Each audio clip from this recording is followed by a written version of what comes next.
Hey everyone, Jody here. Just a quick message about today's episode. So I know I said that we were in the middle of Good Sport Week, which was 3 episodes highlighting this new series that I have called Good Sport. We did one last Sunday. We're going to get back to it, but I happen to be in New Orleans right now on a trip with my family, and I'm taking part in a lot of the Mardi Gras festivities here. And I've been thinking a lot about an episode we did last year with Oliver Thomas about the history of Mardi Gras. And today is Fat Tuesday, so we figured we'd just drop that into the feed for today. A lot of you probably didn't hear that episode when it first ran. It's really great. So to mark Fat Tuesday today, we're going to bring you our Mardi Gras episode. Then we will get back to Good Sport Week, a couple more episodes, and then we will get back to regular programming. You'll figure it out. Lots of interesting conversations coming your way. Anyway, here we go. Happy Fat Tuesday, everyone. Happy Mardi Gras, and we'll see you soon. Hello and welcome to This Day in Esoteric Political History from Radiotopia. My name is Jody Avergan.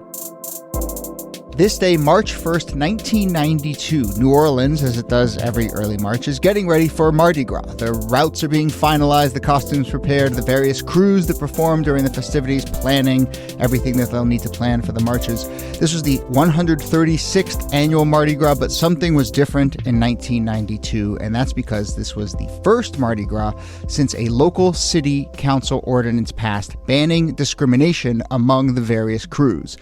Mardi Gras crews are basically the fundamental building block of the celebration, these social groups and civic organizations that get together to do floats and coordinate costumes, and generally, crews had been segregated. But now a unanimous city council vote said that any crew that refused to integrate would, quote, be denied city services and parade permits and would require jail time and fines.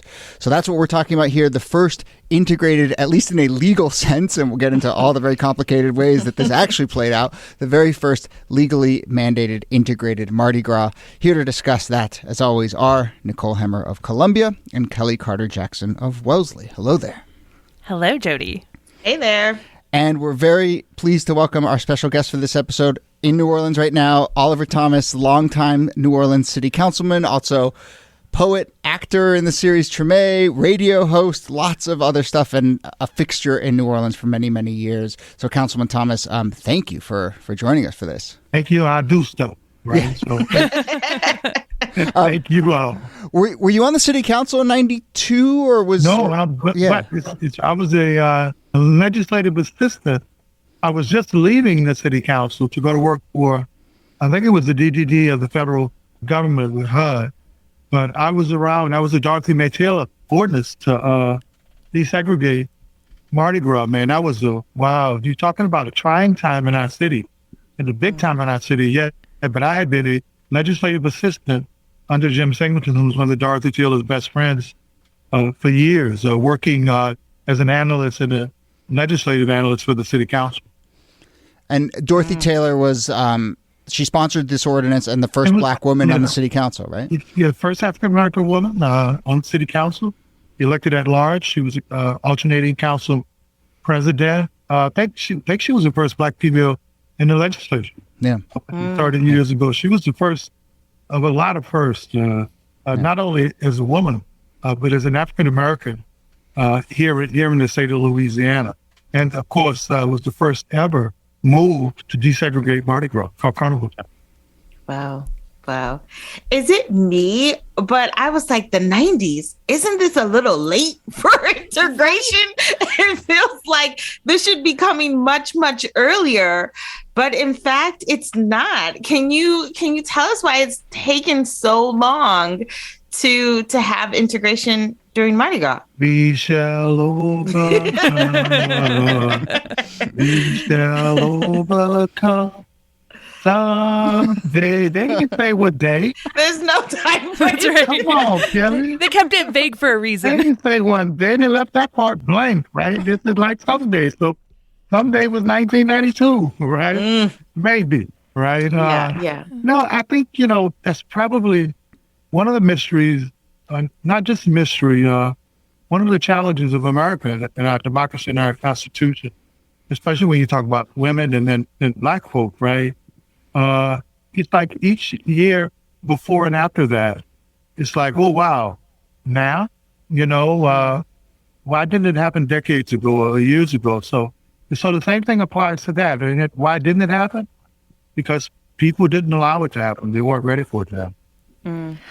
I think it's also worth taking a snapshot of Louisiana at that point in time, because we're talking about 1992, the year before David Duke had been a candidate for the governor of Louisiana.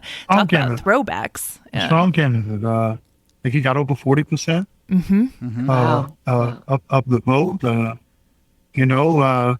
This is below the Mason-Dixon line, right? Yeah. And it is Louisiana. Our culture may be different. We may speak differently from most other people. Our food and our flavor may be different. And we may be the most Afrocentric city in America, even with all our light-skinned black folk. But we still in the South. Yeah. But, you read accounts of the time, and the New York Times at least sort of said the defeating Duke had been a moment where it maybe felt like black Louisianans and white Louisianans got together to defeat Duke.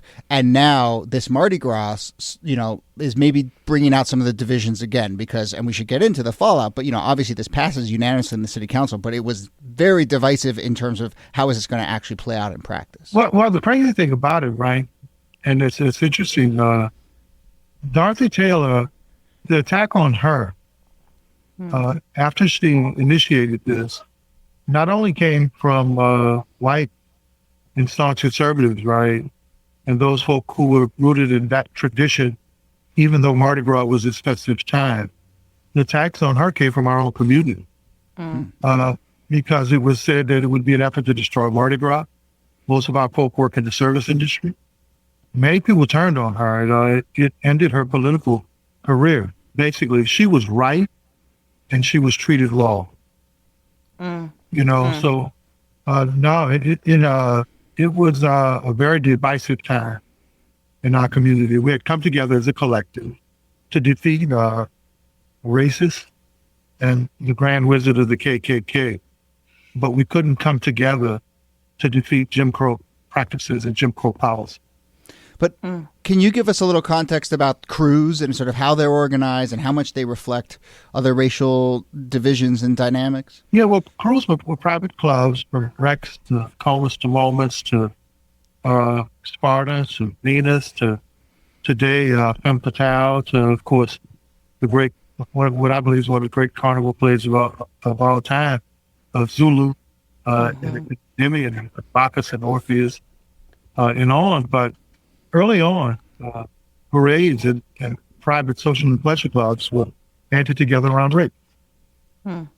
It's interesting how, race is so much the third rail in Black and white communities when it comes to integration. I think that as much as we don't talk about how much white people were clinging to their white supremacy, we also don't talk about the idea that a lot of Black people preferred the segregation or the separate spaces of not having the white gaze or the white, integration in some spaces. Yeah, well, Kellie, many noted Black nationalists believe that integration actually costs us our economy, our families, and many of our schools and our social and economic independence. So many academics and African American intellectuals, if you look at some of the downward trends in many of the social ills, are associated with what happened with and around integration.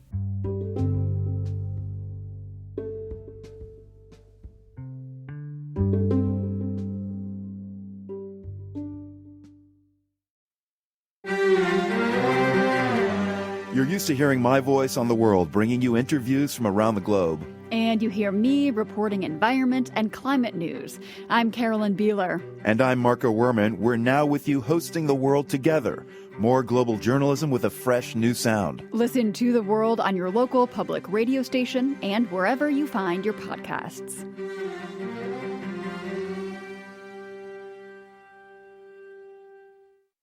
You mentioned the Krewe of Zulu, and I think that the history of how some of these all-black crews developed is really important too, because they grew out in a response in some ways to Jim Crow and to segregation as mutual aid societies and ways to celebrate blackness, and particularly with the colorism in New Orleans, like to celebrate dark black skin and have that be a black is beautiful moment, even in an era before that was a political slogan. Well, as much as I said earlier, with most Afrocentric culture, even with all our light-skinned people, there was a caste system in black society.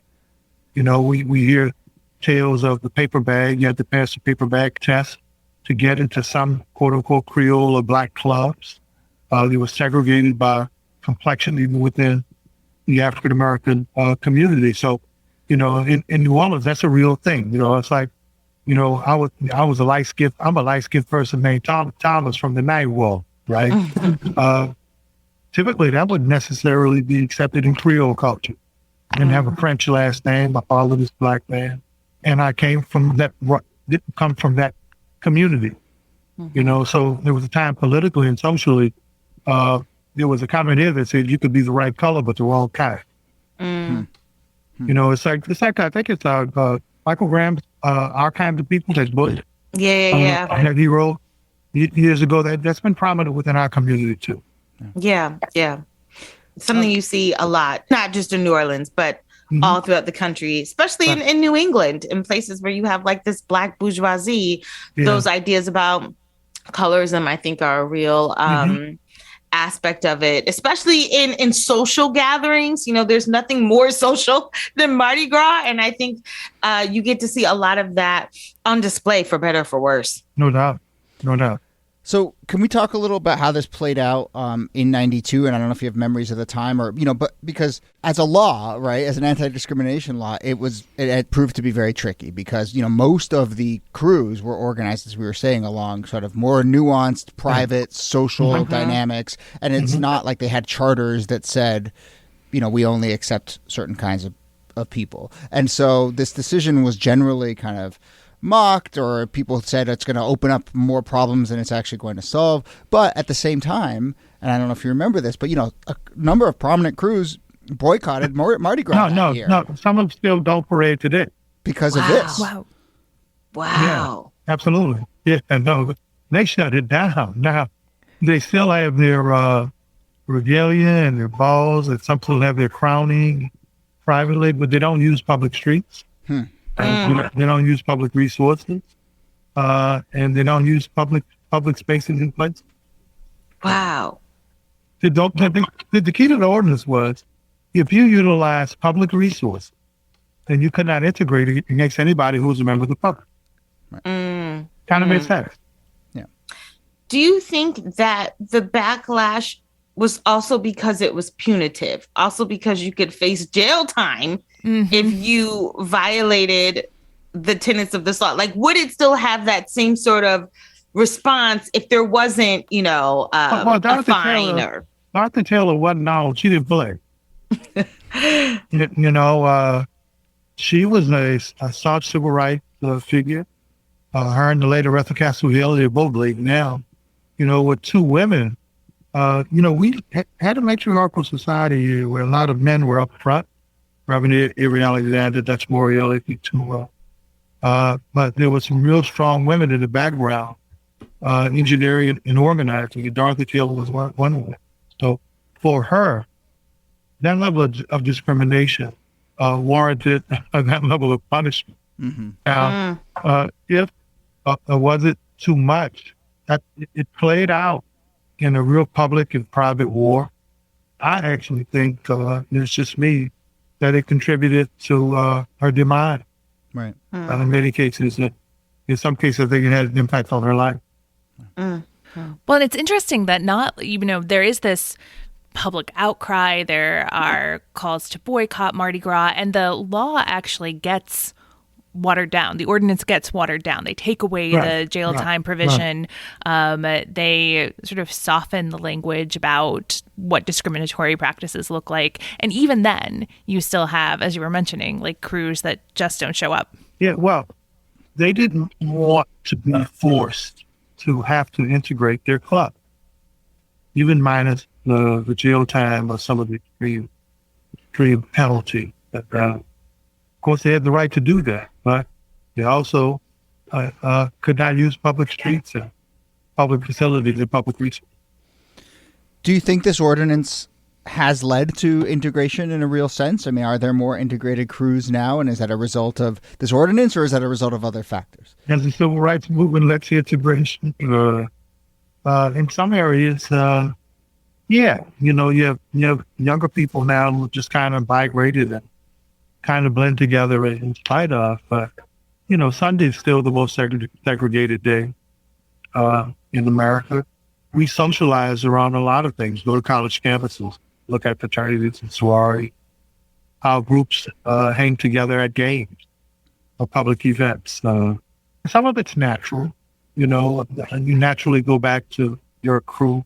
But then we still haven't naturally migrated across racial lines. We're still not there, especially economically. And especially when you talk about academics and ideology, we still have a ways to go. And there are some efforts to sort of support the ordinance by creating, I know that there's this sort of super krewe that's founded by Harry Connick Sr. and Jr. and some others that was formed as a specifically inclusive organization. Right. No, Orpheus specifically, Harry Connick Jr. made this President Entertainment, here in New Orleans, who were very renowned for the music around the world. Their idea was, hey, man, look, let's break from this old tradition and do our own thing, right? And they did that, and it's represented, but still stuck in there. It's still some of the challenge. When you talk about where we are in terms of integration, our race today, I don't know that if it has the same thing to do with people from different ethnicities blending together. It's really deeper than that. The disparity gap in earnings between blacks and whites is 10% wider. There are statistics that say that African Americans probably earn less per capita or share in the national wealth less than they did 150 years ago. We celebrate black women with startups, but not the resources to stay up. African American men still lead the nation in terms of incarceration encounters with police. So when people ask the question, are we less segregated today? Then the other part of it is, let's look at the data in terms of how we live and our quality of life. Is that less segregated? Yeah, it's also complicated too, because you wonder, even if all things were equal, economically, politically, would there still be a social comfort or a safetiness within segregation, that people tend to still want to operate in these comfortable status quo spaces? The work of integration is really difficult. Well, that all depends on who you sit around the dinner table with, who you worship with. Yeah. Who you watch the game with, who you make love to, who you trust.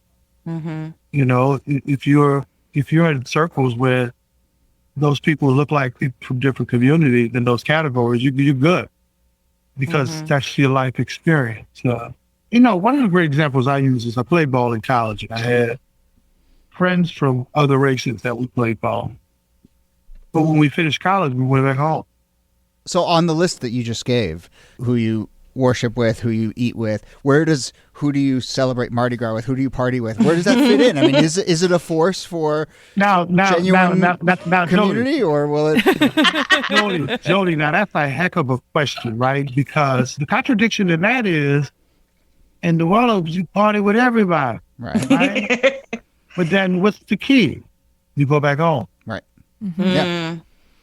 Yeah. So when you talk about the mixture that day, oh, wow, man, it's a place you wish we could get to, take out some of the hedonism, and some of that's cool, But that's a great point, though, because Mardi Gras is so confusing. It's such a contradiction of space and ideas, but you're absolutely right. having been several times, and the energy that you feel around strangers, is just, it's contagious, and everyone is, happy and euphoric and probably high or drunk, but it's part of it. It's like every now and then the thought, hey, white girl, you're going to hug me this night tomorrow, right? Oh, Mr. White Man, hey, wow, you actually gave me the beans that threw you.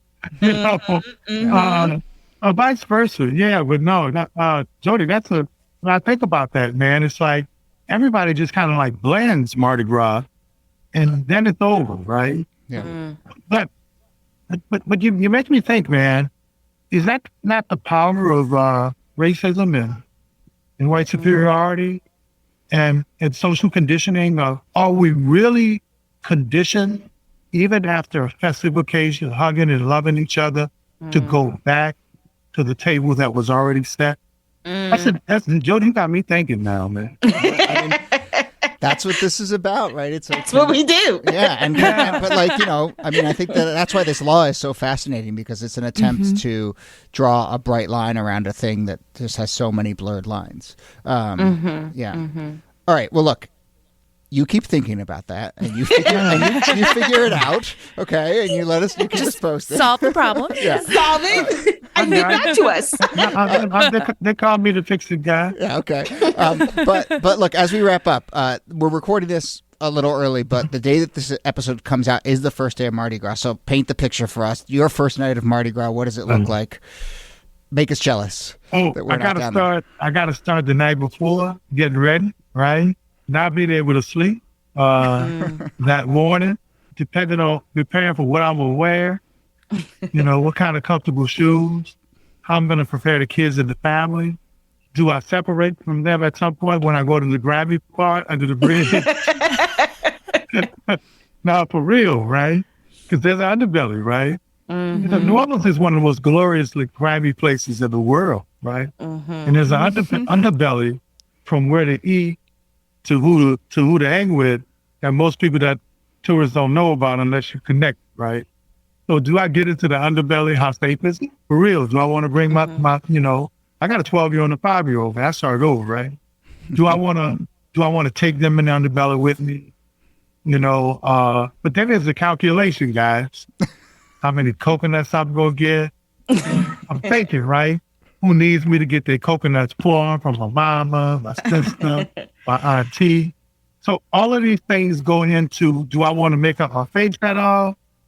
Or do I want people to know it's me acting a fool, right? So all of that, man, Jody, you got me. See, y'all asking questions that people don't ask.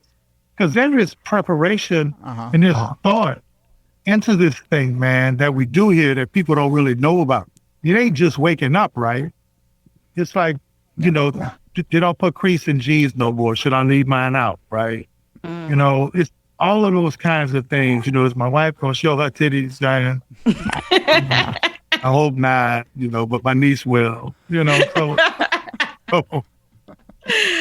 do I look out the set? Do I have dark shades on, or I just, it's Mardi Gras, so I can do a little debauchery. Yeah. So there's a lot of planning. Am I going to be able to lag? From Zulu to Rex to the truck float? Do my shoes allow me to walk from Gallia Hall to under the bridge like I usually do? Is this old athletic injury with this meniscus? Is that going to give me a problem? These are the things. Yeah. These are all the things. There's a whole lot of thought, whole lot of planning. But there's one thing, though, I know where I'm going to end up, on the couch sleep.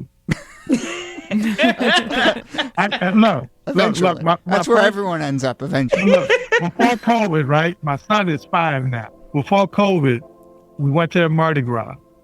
And my son is like, he's a New Orleans boy, right? He's straight Grammy, straight gutter, straight funk, right? At the end of the Mardi Gras that year, I think he was 3 there. Guess where he was? Laid out in the middle of the sidewalk like that. Kellie, Nicole, for real, we took pictures of him, right? He just stopped. He was like this. I I know, laid out. Wow, That is so 3-year-old. funny. Oh man. Stretched out. I hope everyone has a chance to experience that and maybe party with you in particular, because that sounds like a great long night. But look, seriously, thank you so much for doing this. This is really, really makes you think, and we appreciate it. No, well, thank you guys, man. What a blessing, man. And it was fun and thoughtful, and I appreciate you. Thank you. All right. Well, Oliver Thomas, City Councilman, thank you so much. And Nicole Hemmer, thanks to you. Thank you, Jody. And Kellie, thanks to you. My pleasure. Oh, Kellie. Love y'all. Down in New Orleans where the blues was born, it takes a cool cat to blow a horn. On LaSalle and Rampart Street, the combos play with the mambo beat. The Mardi Gras mambo, mambo, mambo, Mardi Gras mambo, mambo, mambo, Mardi Gras mambo. Down in New Orleans.